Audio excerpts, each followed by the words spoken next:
Hello friends, మనం మహాభారతం శాంతి పర్వంలో భాగంగా శివకేశవుల తత్వం గురించి తెలుసుకుందాం. అర్జునుడు శ్రీకృష్ణుల వారిని ఈ విధంగా అడుగుతున్నారు. కృష్ణ, నీవు మహాశివుడు యుద్ధం చేశారన్నారు కదా, మరి ఆ యుద్ధంలో నీవు గెలిచావా, మహాశివుడు గెలిచాడా? ఆ వృత్తాంతం నాకు చెప్పవా అని. దానికి సమాధానంగా శ్రీకృష్ణుల వారు ఈ విధంగా చెప్పసాగారు.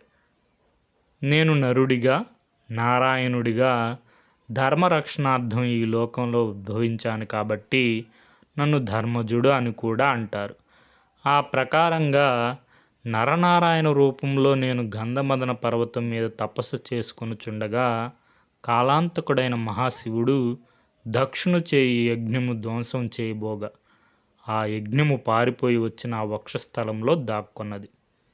అప్పుడు నా వక్షస్థలం మీద ఉన్న కేశములు ముంజములు వలె మారిపోయినవి. అందుకని నాకు ముంజాకేశుడు అనే పేరు సార్థకమైనది. అప్పుడు యజ్ఞమును తరుముకుంటూ వచ్చిన మహాశివుడు నాతో కలియబడ్డారు. అప్పుడు నేను ఒక బాణమును అభిమంత్రించి పరుసు రూపంలో మహాశివుని మీదకి విసిరాను. అప్పుడు మహాశివుడు ఆ పరుసును ఖండించారు. అందుకని నాకు ఖండపరశువు అనే నామము సార్థకమైంది. ఓ అర్జున, ఆ సమయంలో రుద్రుడు నారాయణుడు యుద్ధం చేయడానికి సంకల్పించారు. రుద్రుడు తన త్రిశూలంతో నారాయణుడు వక్షస్థలంను తాకారు. నారాయణుడు తన చేత్తో రుద్రుని మెడ పట్టుకున్నారు. ఇది తెలిసి బ్రహ్మదేవుడు అక్కడికి వచ్చారు. ఇద్దరిని సమాధానపరిచారు. మహాశివ, నీవు ఈ జగములకంతకు శివుడు, మరి నీవు అందరి శుభములు చేకూర్చాలి కదా, కాబట్టి నీ కోపమును ఉపశమింపజేయి.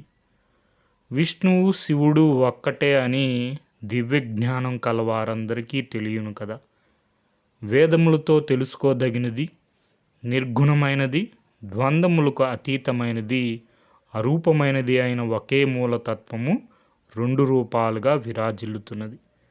అవే శివకేశవ తత్వములు. నిజానికి శివకేశవులకు భేదం లేదు. నరనారాయణులు అనగా ఈ జగమునకు ఆది పురుషులు. నీ దివ్య బుద్ధితో చూస్తే మనమందరం వారి నుండి ఉద్భవించిన వారమే అని అవగతమవుతుంది.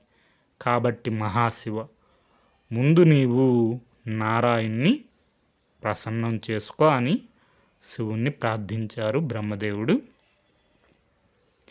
అప్పుడు పరమశివుడు ప్రసన్నుడయ్యారు.